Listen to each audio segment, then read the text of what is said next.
Hello guys, म आज फेरि तपाईहरुको समक्षमा ब्लड प्रेसर को रिलेटेड कुराकानी गर्छु। हामीले नोटिस गरेको छौं एसटीएनएम हस्पिटलमा यो नोभेम्बर देखि नै पुरा स्ट्रोक पेशेन्टहरु आउँछ। बुढाबुढीहरु बेसी जति पेशेन्टहरु वेस्टको, नर्थको, टाढोको पेशेन्टहरु आउँछ हाम्रोमा स्ट्रोक भएर। आज एउटा स्ट्रोक पेशेन्ट आउँछ, भोलि फेरि अर्को पेशेन्ट, त्यसरी नै वार्डभरि नै स्ट्रोक पेशेन्टहरु एडमिटेड हुन्छ। कति सिरियस पेशेन्टहरु उहाँहरु डाइरेक्टली आईसीयू मा एडमिट हुन्छ, जो चाहिँ आधा कल्चर प्यारालाइज भएर स्टेबल हुन्छ, उहाँहरुलाई चाहिँ वार्डमा एडमिट गर्छ। एक्चुअली यो विन्टरको सिजन नोभेम्बर देखि नै जो पेशेन्ट बुढापाकाहरु यङहरु पनि बीपी को दबाई खाँदैन है, उहाँहरु चाहिँ नोभेम्बर देखि नै आउन सुरु गर्छ। यसमा चाहिँ दबाई नखानेहरु पनि स्ट्रोक हुँदै त आउँछ हस्पिटलमा। तपाईको दबाई खानेहरु पनि स्ट्रोक भएर आउँछ र दबाई खाने पेशेन्टहरुले सोध्छ, डाक्टर म त दबाई खाँदै थिए, कसरी स्ट्रोक भयो मलाई, मैले त रेगुलर दबाई लिँदै थिए भन्छ। तर अब उहाँहरूले के मिस्टेक गर्छ, यो बीपीहरु प्रेसर विन्टरमा बेसी बढ्छ। अब यति बेला उहाँहरूले दबाई बढाउने जग्गा छैन भने थप्नु पर्ने, त्यो काम गर्दैन र विन्टरमा दबाई खानेहरु पनि स्ट्रोक भएर बेसी जति एसटीएनएम आउँछ। गान्तोकको वरिपरिको पेशेन्टहरु त्यति साह्रो हामी हस्पिटलमा देख्दैनौं, उहाँहरुले स्ट्रोक भएर आएको देख्दैनौं हामी, किनभने गान्तोकको अलिकति एजुकेटेड दबाईहरु रेगुलर लिन्छ, रेगुलर चेकअपको लागि आउँछ। उनीहरुले रिम्बर्समेन्टहरु गराउँछ, दबाई रेगुलर खाइरहेको हुन्छ एम्प्लोइडहरु।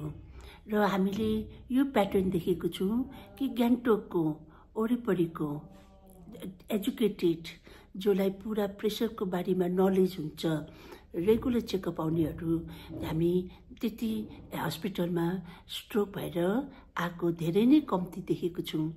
र यो वेस्ट नर्थ सिक्किमकोहरु जोलाई प्रेसरको अलिकति ज्ञान हुँदैन, उहाँहरु चाहिँ बेसी एडमिट हुन्छ।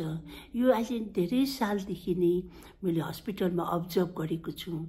कारण चाहिँ के छ भने हाम्रो बुढापाकाहरु प्रेसरको दबाई खानु मान्नुहुन्न र अन्त म एउटा एक्जाम्पल दिन्छु।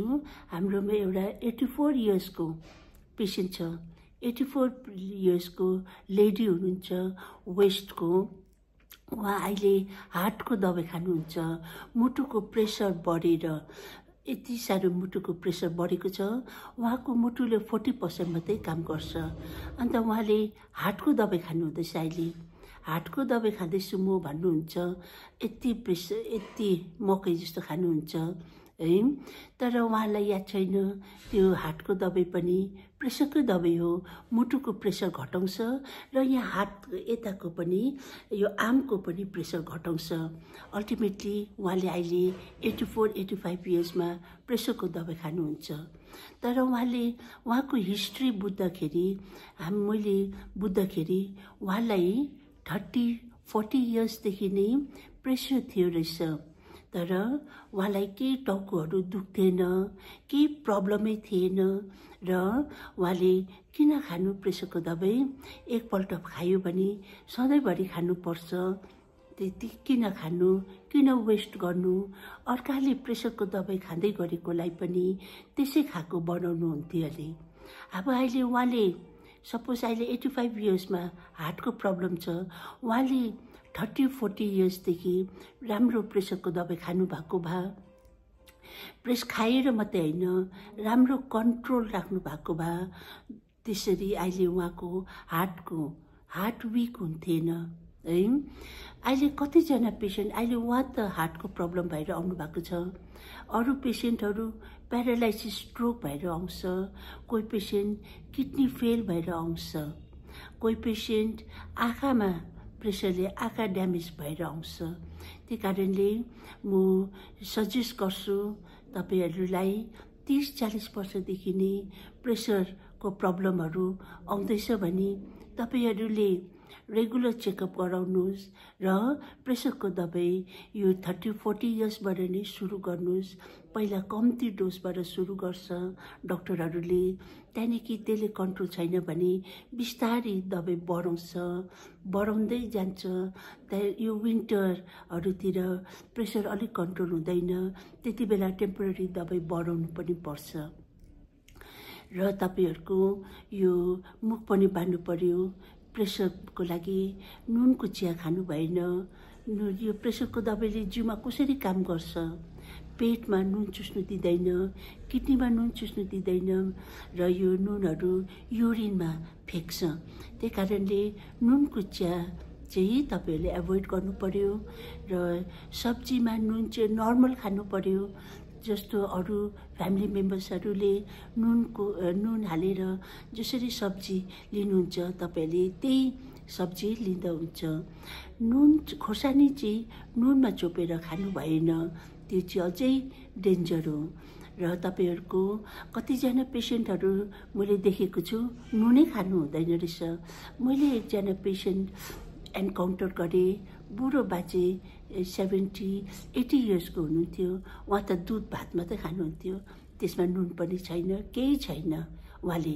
त्यही कारणले नुन एभोइड, एकदमै नुन खानु भएन भने पनि नुन नभएको बिमारी आउँछ।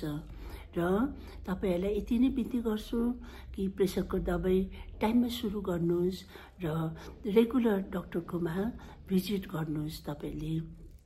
र बिहान तपाईको अझै एउटा छ, बिहान तपाईले आधा 1 घण्टा तेर्सो वकिङ गर्ने ह्याबिट बनाउनुहोस् र रेगुलर चेकअप आउनुहोस् तपाईको। र हाम्रोमा प्रेसरको पेसेन्टहरू पुरा आउँछ अन्त उहाँहरूले बस्तीको पेसेन्टहरू आउँछ, प्रेसरको दबाई खाइरहेको छ, प्रेसर पनि कन्ट्रोल छ, अबै कता कता उहाँहरूले प्रेसर चेक गर्छ, प्रेसर कन्ट्रोल छ, अब दबाई चाहिँ त्यही खाइरहन्छ र कतिको प्रेसर चाहिँ कन्ट्रोल हुन्छ तर यता दबाईको साइड इफेक्ट भइरहेको हुन्छ। त्यति बेला हामीले टाइममा प्रेसरको दबाई चेन्ज गर्नुपर्छ टाइममा। अन्त दबाईको साइड इफेक्ट पनि हेर्नु पर्यो। कतिजना पेसेन्टहरू डायरिया, भमिटिङ, अलस तलस भएर प्रेसर चाहिँ 70 पुगेर आउँछ र पनि उहाँ बिहान हस्पिटलमा आउँदा बिहान प्रेसरको दबाई खाएर आउनुहुन्छ। त्यही कारणले त्यस्तो सिचुएसनमा तपाईको जब प्रेसर, डायरिया, भमिटिङ, खानै खानु भएको छैन भने त्यस्तो कन्डिसनमा अटोमेटिकली प्रेसर लो हुँदा तपाईहरूले प्रेसर लो छ भने टेम्पोररी प्रेसरको दबाई होल्ड गर्नुपर्छ। र अर्को के कारण छ भने, अर्को के छ भने पेसेन्टहरूले प्रेसरको दबाई टाइममा लिनु पर्यो। बिहान खाली पेट टाइममा, भुलेर दिउँसो, राति, बेलुका भुलिँदै बेड टाइम खानु भएन। बिहान फिक्स टाइममा चिया र बिस्किटको बाद प्रेसरको दबाई लिनुहोस्। तपाईहरूले यति खाना खाएर चाहिँ प्रेसरको दबाई लिनु भएन, किनभने त्यो खानाले प्रेसरको दबाईको काम गर्नु दिँदैन। आज म तपाईलाई यति नै प्रेसरको बारेमा बताउँदैछु। नेक्स्ट भिडियोमा म तपाईको प्रेसरको ट्रिटमेन्टको बारेमा कति के मिस्टेक हुन्छ ट्रिटमेन्टमा त्यो म तपाईलाई अझै डिटेलमा जानकारी दिनेछु। धन्यवाद।